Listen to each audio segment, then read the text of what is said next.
Hello, good evening, namaskar. This is Shakatiyar, your English learning buddy. Welcome to my channel, My Learning Academy.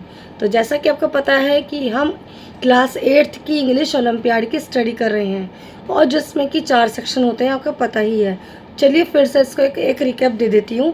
देखिए 4 section होते हैं। जो first है आपका word and structure knowledge, second है आपका reading, third है आपका spoken and written expression and the last one is achievers section, जिसमें आपका word and structure knowledge is covered, already covered हो गया है। सेकंड आपका रीडिंग पार्ट भी कवर्ड हो गया है।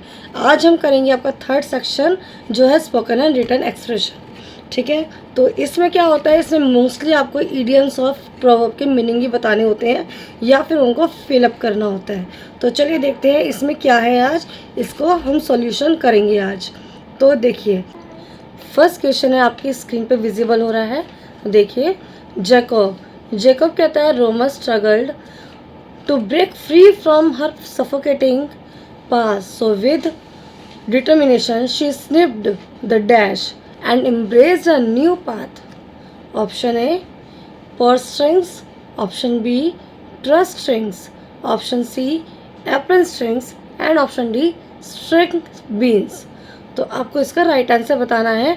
ये एक प्रोवर्ब है जिसको आपको फिल करना है, एक पूरा प्रोवर्ब बताना है आपको इसका।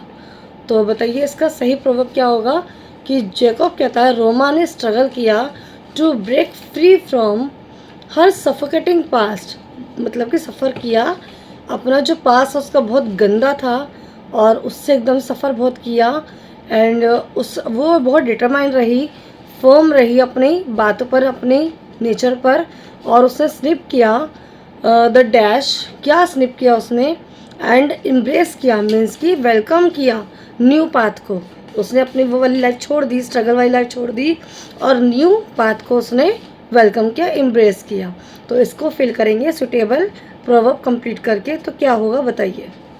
तो आपका राइट ऑप्शन है option C apron strings. Snipping the apron string एक प्रोवर्ब है। स्निपिंग द एप्रन स्ट्रिंग एक ईडियम है जिसका मीनिंग होता है टू बिकम इंडिपेंडेंट, यानी कि वो जो अपने पास्ट में इतना स्ट्रगल कर रही थी उसे उसने ब्रेक कर दिया, तोड़ दिया और क्या किया, एक इंडिपेंडेंट लाइफ को उसने वेलकम किया, अपनी एक इंडिपेंडेंट लाइफ उसने स्टार्ट की। तो आपका राइट ऑप्शन क्या हुआ, सी एप्रन स्ट्रिंग्स। चलिए सेकंड क्वेश्चन की तरफ चलते हैं। ये आपकी स्क्रीन पे है। Peter lots of people don't like Ketan.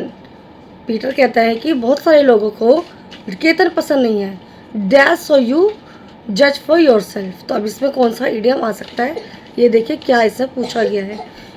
Option है and he doesn't like them, and he talks to people he trust, and he is actually not nice, but some differ in their opinion. तो बताइए क्या answer होगा, क्योंकि Peter कह रहा है lots of people, बहुत सारे लोग जो है डोंट लाइक केतन, केतन को पसंद नहीं करते, यानी कि सिंपल प्रेजेंट में है। तो हमें उसी टेंस का आंसर भी निकालना होगा, केतन को पसंद नहीं करते, एंड सो यू जज for your self, dash so you जज योर सेल्फ। तो आपका राइट ऑप्शन है A and he doesn't like them. अब लोगों को केतन पसंद नहीं है तो केतन को वो लोग भी पसंद नहीं है ऑब्वियसली, तो उसको दूसरे लोग पसंद नहीं है। फ्रेज सो यू जज फॉर योर सेल्फ, अगर जस्ट सपोज कि किसी को आप पसंद नहीं हो तो आप क्या करोगे, आप अपने आप को देखोगे, आप किसी और से मतलब नहीं रखोगे कि किसी को मैं पसंद हूँ या नहीं हूँ, आप अपने आप से मतलब रखोगे। तो इसका मीनिंग वही जाता है, सो यू जज योर सेल्फ। ठीक है, फ्रेज सो यू जज योर सेल्फ क्या है, सजेस्ट करता है कि जो पीटर है is giving a reason why people don't like Ketan, है ना। आपका एक option A provide a logical reason. अब आपका थर्ड क्वेश्चन आपके स्क्रीन पे विजिबल हो रहा है, जो है माँ के डायलॉग है। माँ कहता है कि what's wrong with this place. अब रॉबर्ट इस पे कहता है first the basement flooded and then dash a pipe burst in the kitchen. अब इसके ऑप्शन है up and down, up and about, beneath, beneath contempt, C, at all thumbs, D, adding insult to injury। तो क्या कह रहे हैं ये? Mark पूछता है कि इस प्लेस में क्या हुआ, व्हाट्स रॉन्ग। रॉबर्ट कहता है कि पहले तो बेसमेंट फ्लड हो गया एंड देन जो कोई पाइप था वो किचन में बस्ट हो गया, है ना। अब इसमें एक हमें इडियम फ्रेज जोड़ना है। देखिए आपका राइट ऑप्शन क्या होगा, एडिंग इंसल्ट टू इंजरी। कैसे? फ्रेज है ये, एडिंग इंसल्ट टू इंजरी एक फ्रेज है जिसका मीनिंग होता है कि एक बैड सिचुएशन वर्स बन गई, एक जो पहले से ही बुरी थी और बुरी हो गई, है ना। Which fits perfectly with the second disaster. क्या हुआ था? पाइप बस्ट हो गया किचन में। पहले तो बेसमेंट फ्लड आया, बाद में किचन में एक पाइप बस्ट हो गया, जिससे क्या हुआ, बैड कंडीशन और वर्स्ट हो गई। With a second disaster happening right after the first. ठीक है, ये आपका थर्ड हो गया क्वेश्चन। चलिए अब नेक्स्ट क्वेश्चन देखते हैं। अब आपका क्वेश्चन नंबर आपकी स्क्रीन पे है। क्वेश्चन है कि Harish, the trial felt like a dash with the जज being biased and the evidence being disregarded. तो क्या कह रहे हैं? हरीश कहता है जो ट्रायल है वो कैसा फील हुआ, लाइक अ डैश, किसकी तरह? डैश की तरह, जो आपको बताना है। विद द जज being blessed and the evidence being regarded, कि जो जज था वो बिल्कुल बीइंग बायस था, ब्लेस्ड नहीं है, बायस्ड है, कि वो बायस रहा, मतलब उसने अपने रिलेशन देखे, एंड जो एविडेंस है उसको भी रिगार्ड नहीं किया, डिसरिगार्ड कर दिया। तो क्या हुआ? Option a court jester, option b kangaroo court, c court of last resort, d court of public opinion.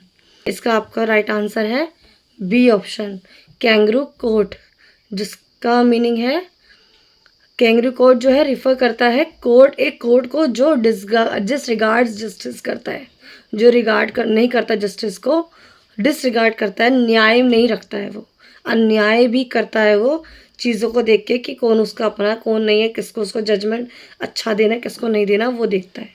ठीक है, टिपिकली बीइंग बायस्ड, जो बायस हो जाता है, एंड अनफेयर होता है, मैचिंग द डिस्क्रिप्शन, और इससे क्या होता है, ये एक मैच हो रहा है, सुटेबल राइट फिट बैठता है। तो आपका ऑप्शन जो है b kangaroo court is right answer. Now next question देख लेते हैं। अब आपका क्वेश्चन नंबर 5 आपकी स्क्रीन पे विजिबल हो रहा है। आपका क्वेश्चन है, मिसेस मित्रा कहती हैं, she is a bit busy, I can pass a message to her if there is any, कि अगर कोई मैसेज है तो मैं उसे कन्वे कर दूंगी। She is a bit busy, वो थोड़ी बिजी है। अब इस पर अन्ना कहती है, नो दैट्स ओके, कोई बात नहीं है, just tell her I call back, उसको बता देना मैं उसको रिवर्ट करूँगी, कॉल बैक करूँगी इन डैश आवर्स, कुछ ही घंटों में। अब इसका एक ईडियम है जो हमें इसमें फिल करना है, एक इसका मीनिंग प्रॉपर देना है कि क्या कह सकते हैं। जैसे कि आपका ऑप्शन है फ्यू, बी है अ फ्यू, सी है लिटिल, डी है अ लिटिल। तो इसमें आप क्या भर सकते हैं? Option b is right fit है, अ फ्यू, क्योंकि जो अ फ्यू है वो काउंटेबल नाउन में आता है, आवर्स में, आवर्स काउंटेबल है, इसमें हम अ फ्यू लगा सकते हैं। ठीक है, जबकि फ्यू मीन्स जो है हार्डली, यानी नेगेटिव में जाता है, तो नहीं है, वो आवर्स बता रही है, और फ्यू मीन्स कोई भी आवर नहीं, नेगेटिव में कोई भी नहीं है मतलब, तो ये रॉन्ग हुआ। आ फ्यू मीन्स पॉजिटिवली कि कुछ, हाँ कुछ घंटों में हो जाएगा। तो aunt intends to call back in some hours, वो कह रही है कि मैं कुछ आवर्स में उसको कॉल करूँगी। नॉट कंप्लेनिंग, वो कोई कंप्लेन भी नहीं कर रही है, सो ऑफ यूज़ करेक्ट, आपका ऑप्शन बी करेक्ट है।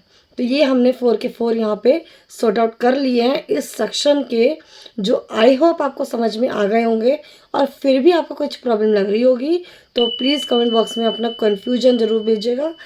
कमेंट करना बहुत ही ज़्यादा ज़रूरी होता है, ताकि हम 1 to 1 इंट्रैक्शन कर सकें और जो भी प्रॉब्लम है उसे सॉर्ट आउट कर पाएँ।